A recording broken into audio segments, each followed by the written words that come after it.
Okay, let's talk about school festivals. Planning one can feel like a total beast, right? You've got this vision of an amazing, unforgettable day for the kids, but where do you even begin? Well, that's what we're going to do today. We're going to break it all down and turn that huge, daunting task into something you can absolutely nail. So, does this sound familiar? You're trying to juggle a super tight budget, you're scrambling to find enough volunteers, and on top of it all, everyone has these sky-high expectations. It's a lot. It doesn't matter if you're a principal, a teacher, or a super dedicated PTO parent, that pressure is real. But here's the good news. You are definitely not alone in feeling this way. And even better, there is a proven way to get this right. We're going to walk you through a super simple 5-step framework that comes straight from the pros, an event team that's helped literally hundreds of schools pull off these amazing festivals. So, here's the game plan. First, we'll tackle the single most important decision you'll make. Then, we get to the fun stuff, the attractions and the food. After that, we'll cover those crucial behind-the-scenes things you can't forget. And we'll wrap it all up by making sure this whole thing actually stays on time and on budget. Sound good? Let's do it. All right, step 1. Start with the right partner. I know, it sounds kind of simple, right? But listen, the experts are super clear on this. This is the most important decision you're going to make for the entire event. Seriously. So why is this such a big deal? Well, just look at this. On one side, you've got a backyard birthday party. Pretty simple, right? But on the other, you've got a school festival. That is a whole different ballgame. We're talking about needing equipment that is 100% reliable, attractions that are safe, thinking about how hundreds of people are going to move around, and having a crew that actually shows up on time. See, it's not just about renting a bounce house. It's about finding a partner who gets the complex logistics of a big school event. Okay, now for step 2. This is where the fun really starts, choosing the attractions. Once you've got that solid partner locked in, you can focus on the main goal here, making sure there's something fun for every single age group. I'm talking from the little kindergartners all the way up to the too cool 8th graders. And hey, maybe even something for the teachers, right?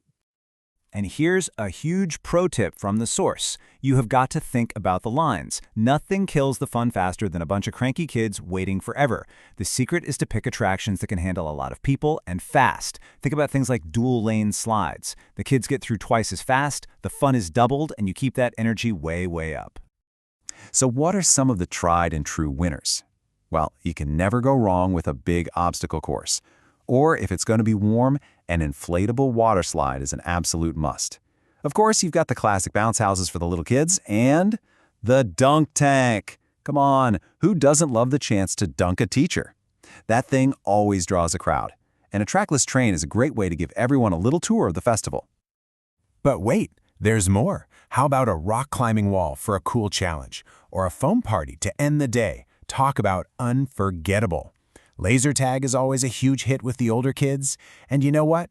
Don't ever forget the simple stuff, like a good old-fashioned tug-of-war. The point is, there are so many options to create the perfect mix for your specific school. Okay, let's move on to step 3, concessions. Because let's be real, it doesn't feel like a festival until it smells like a festival, right? We're talking about those classic treats that just complete the whole vibe. And you really don't have to get fancy here. Just stick with the classics. Cotton candy, popcorn, snow cones. I mean, who doesn't love that stuff? They're massive crowd pleasers, they are perfect for fundraising, and the best part is, the machines are designed to be super simple so your volunteers can run them with no problem at all. All right, time for step 4, and this one is so important. Don't forget the essentials. This is all the behind-the-scenes stuff that people often forget, but it's the absolute secret sauce to making an event run smoothly instead of just being total chaos. Just think about it for a second. You need pop-up tents for shade, especially at check-in. You need tables and chairs so people have a place to sit and eat.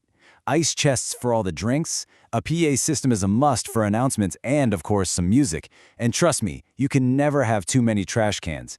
Nailing these little details is what makes your event feel comfortable and professional, not just a mess. And that brings us to our final step, step 5. This one tackles the 2 biggest headaches for any event planner, staying on time and on budget. This is all about making sure you can actually execute your plan with confidence without any of those awful last-minute surprises. And you know what? This brings us right back to step 1. Because when you have the right partner, you're not just renting equipment, you're getting a planning team. You're getting someone who can look at your budget and say, okay, let's prioritize this, or hey, here's a more cost-effective idea. They handle all the logistics, the delivery, the setup, the pickup, so you don't have to. The whole point is to take that stress right off your shoulders. And hey, you can always tell you're working with a good crew when they've got a sense of humor. This little note here kind of says it all, right? It's just a great reminder that you're working with real, passionate people who actually care about what they do. So, when you step back from all the checklists and the planning and the logistics, what is this all really for? It's pretty simple, actually. It's about creating one of those days. A day that students, parents, and staff are going to look back on and just smile. And really, that's the bottom line. You're not just planning an event here. You are literally creating a core memory for these kids. So when you start planning, maybe the biggest question isn't about the budget or how many bounce houses you can get. It's about the feeling, the joy. So let me ask you, what memory are you going to create for your students?